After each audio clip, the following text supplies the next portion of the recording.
lang thakpa hitragadi ko lang thakpa hitragadi thakpi ganu go maramdi ko adongi lang do skill yaute ba skill yaudragadi ko lang se kanagumba xyz amana thakning ba natraga thalakpa matamda kamaina use to woni kamaina defend to woni like a pro khangminar se ba sigi video se through the ko susoi soidana mathanggi video the future video ina upload to ko matamda thengnana ba mayam subscribe to biram gadi ko isagi experience gi hayo hai tar gadi paisa matam khwai maru matam ko yam mangreba. You know what I mean by that? Makhada ko aina haijarak turi mayam se sida nangna khallibido adu da natana business client prospect mi thengaina ba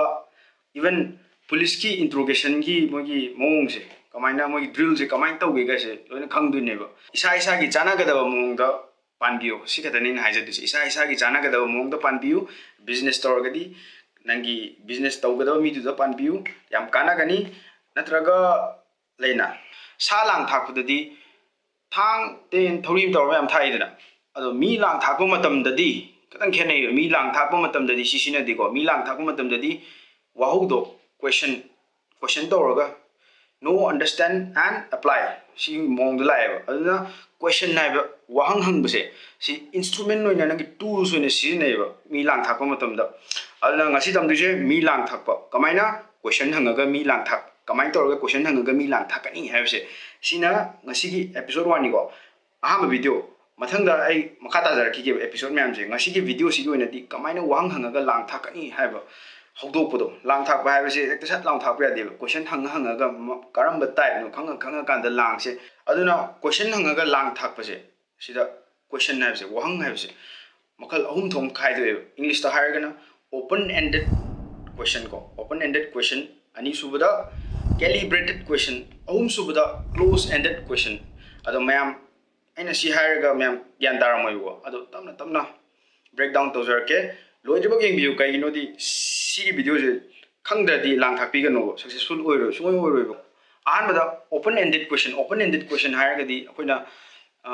question ji hangi dena answer pirak pase magi answer je partly yes partly no ma samuk gyan taro partly yes partly no ne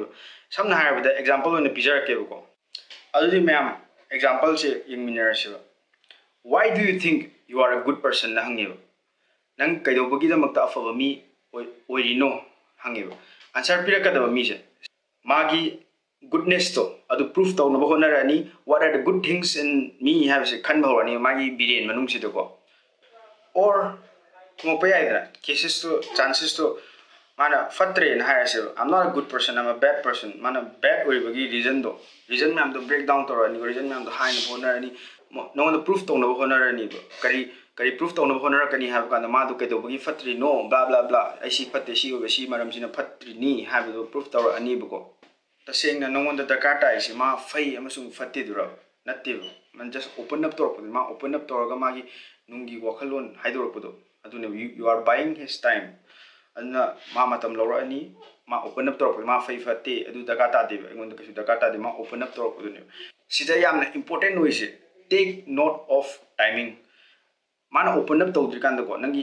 wakhanda khanjaba hange khanba question myam do hangjan ganu ko tan cha dan hangjan ganu tan cha da di ma open up to rombo close to gini ko more example hena creative oina ba internet ta check to biro internet lo yawrabni check to biraga sana kamaina design to gani khanbiro adu di ngasai open ended question habigi wahan thokse mapung phare ma open up tawraga lotion leba conversation do open tawram mathangi ani suba question type wahangi type se calibrated question ko calibrated question se FBI hostage negotiator amena develop tawram ne ko adu ma'am si hen information gi damakta the black swan group na internet ta yang check to biro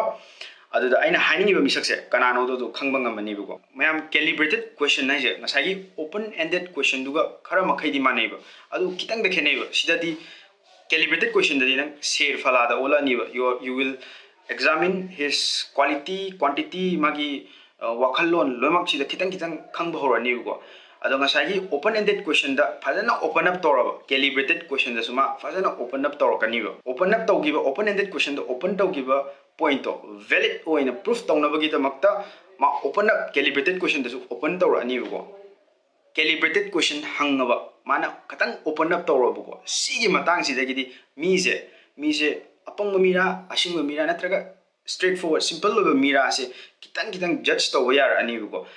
aduna sigi matang sidagidi ko conversation de kitang deep oba horo abaneba ado mayam lang se ai sai ton thaksara ke ko mayam yengminara se lang se ai sai ton tha kanda kari outcome phangge se yengminara si lang se ai sai ton thaksara ke ko adudi somse youtube hangbi ba kyam kuirege kuidri thama mukai mo thama sida nongonda kai improvement di leira improvement si ko leite habdi aro khara makhai di leiba ahan bada mi gi content yenga consumer oina matam lelamem ko hojikti ai sa se katang creative oina ba creator side rondo mai unjal hai tar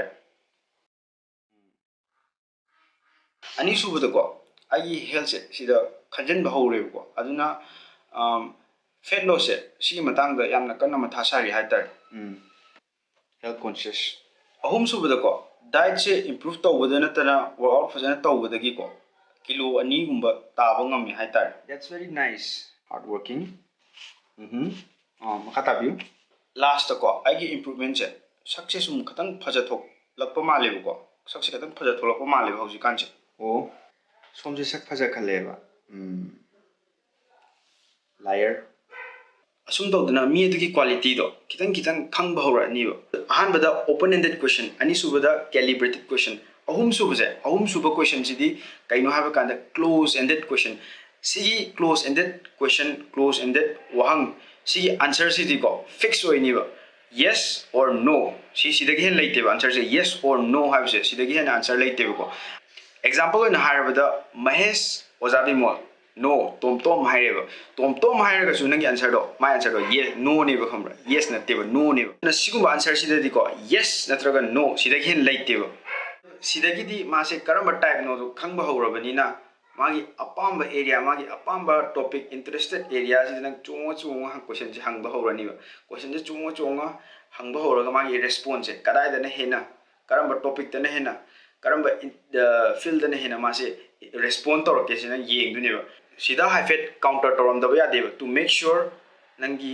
kano do lang do direction do chumibra chumdabra se yeng na bagi damak to ko sida counter toram da ya de mana pami ba poto adugi opposite da pam da poto pam da pochi topic sida haifet sum nei na ko adu mase kamaina respond to ke yeng ba mana pam da topic sida pam da ulaba nangi lang do chumna chatli ne bo adu counter se tawraba matung da ko counter se tawraba matung da magi apam ba pochi da ma apam ba topic sida nei na ra matung respond tawre khangba dai di ko mana pami pochi da sum yai ba horani ba blacksmith nang se blacksmith oidune sima pa ida yai re chatuni ma apam se yai satpani na ma hen open up tawra ani ba ko